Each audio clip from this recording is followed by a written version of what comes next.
नमस्कार, मेरा नाम विजय शर्मा है और कई मुद्दों पे आप लोगों के साथ आज बात करूंगा।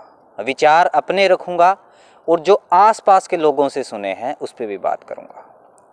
कल की बात है, कल सुबह मोदी जी लाइव आते हैं और लाइव आके मन की बात करते हैं।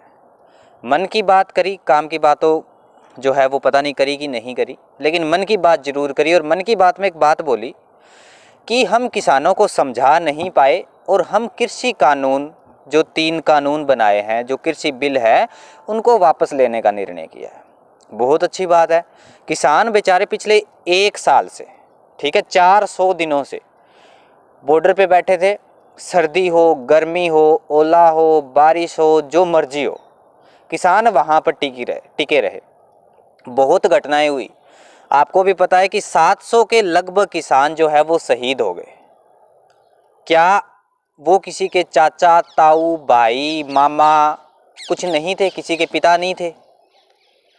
लखीमपुर खीरी के अंदर एक घटना हुई जिसके अंदर भी किसानों को गाड़ियों के नीचे दे के मार दिया गया। क्या वो किसी के चाचा, ताऊ, भाई नहीं थे?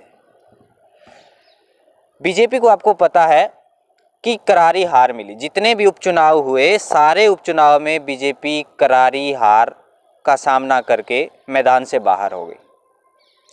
आगे यूपी के अंदर चुनाव है और पंजाब के अंदर चुनाव है। पंजाब के चुनाव का तो बता देता हूं कि पंजाब में तो जो बीजेपी है वो कहीं नहीं आने वाली। पंजाब में सिर्फ 2 पार्टियां हैं, या तो कांग्रेस या आम आदमी पार्टी, जो कहीं ना कहीं अपना दावा ठोक सकती है। बीजेपी का कोई नामो निशान नहीं है। हरियाणा से बीजेपी परमानेंटली चली गई, जहां तक मेरा मानना है। अब बात करते हैं यूपी इलेक्शन की। यूपी इलेक्शन एक बहुत बड़ा इलेक्शन है, जहां पर योगी आदित्यनाथ इस वक्त मुख्यमंत्री के पद पर है। तो क्या बीजेपी को ऐसा डर था कि आने वाले जो यूपी के इलेक्शन हैं, जितने भी, अगर उपचुनाव की बात करते हूँ, जितने भी उपचुनाव हुए हैं, तो बीजेपी को करारी हार मिली है। और यूपी में भी कहीं ना कहीं बीजेपी को ऐसा लग रहा था कि अगर ये किसान आंदोलन हमने नहीं रोका, किसानों को वापस घर पे नहीं भेजा, बिल हमने वापस नहीं लिए, तो यूपी भी हमारे हाथ से जाएगी। पूरा राज्य, अगर बात करता हूँ हरियाणा की, तो हरियाणा कभी भी आगे मुझे नहीं लगता कि बीजेपी आने देगा। दूसरी बात करता हूँ मैं राजस्थान की, तो राजस्थान में फ़िलहाल बीजेपी की सरकार है ही नहीं। और बीजेपी के जो उपचुनाव हुए थे थोड़े टाइम पहले, उसमें भी बीजेपी जो थी वो बाहर हो गई थी। तो ऐसा ही कुछ लगा हमारे जो बीजेपी के सांसद हैं या जो बीजेपी की गवर्नमेंट है, उसको ऐसा कहीं ना कहीं लगा कि आने वाले चुनाव में हमारी करारी हार हो गई। उसको चलते किसान आंदोलन को रोकने की कोशिश करी और बहुत ऐसी घटनाएं हुई। आप लोगों को भी पता है कि किसानों पर किस प्रकार के अत्याचार किए गए, सड़कें फोड़ी गई, लाठियां, डंडे, पता नहीं क्या क्या उन पे चलाया गया। तब जाके किसान आंदोलन वापस लिया गया। और वापस लेने का सबसे बड़ा रीज़न मैं आप लोगों को बता देता हूँ। सबसे बड़ा रीज़न है हार, क्योंकि बीजेपी किसी से नहीं डरी। और आपको भी पता है कि बीजेपी किसी से नहीं डरती, हारती है। और तब जाके बीजेपी क्या करती है, अपने कानून वापस लेने की बात करती है। ये तो हो गई जो कानून वापस लिए हैं उनके बारे में बात। अब कुछ बात करता हूँ मैं अपने मुद्दे की।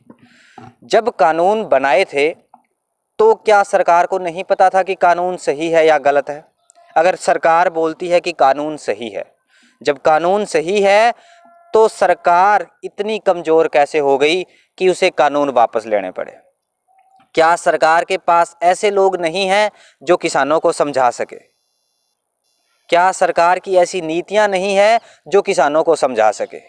और अब जाके अगर मान लो सरकार को पता भी लग गया कि ये जो कानून है ये गलत थे, तो गलत थे, तो इसमें जो सांसद हैं हमारे वो भी उतने दोषी हैं और राष्ट्रपति महोदय जिन्होंने अंतिम सिग्नेचर करे वो भी उतने ही दोषी है। क्या उनको नहीं पता था पहले कि ये जो कानून है ये किसानों के गलत है? और एक चीज़ तो, कुछ चीज़ें थी जो शायद सभी को आज समझ आ रही होगी कि क्या क्या चीज़ें इसमें गलत थी। मैं पूरा व्याख्यान नहीं करूँगा क्योंकि मुझे पूरा इसके बारे में नहीं पता कि ये सही थे या गलत थे, लेकिन एक चीज़ मुझे बड़ी सही लगी कि कॉन्ट्रैक्ट फार्मिंग, जो कॉन्ट्रैक्ट करके फार्मिंग करते हैं कि भैया इतनी चीज़ आपको ये चीज़ लगानी है, ये नहीं लगानी, ठीक है, जिसमें अगर मान लो बात करते हैं कणक की या गेहूं की बात करते हैं, तो एक हल्का अनाज हो और एक सॉलिड अनाज हो। तो हो सकता है जिस बंदे ने कॉन्ट्रैक्ट फार्मिंग के तहत कॉन्ट्रैक्ट किया हो वो अनाज लेने से मना कर दे किसान का, किसान का अनाज ये बोल के मना कर दे कि ये अनाज उस वैल्यू का नहीं है जिस वैल्यू का हमने कॉन्ट्रैक्ट करा था, किसान मारा गया।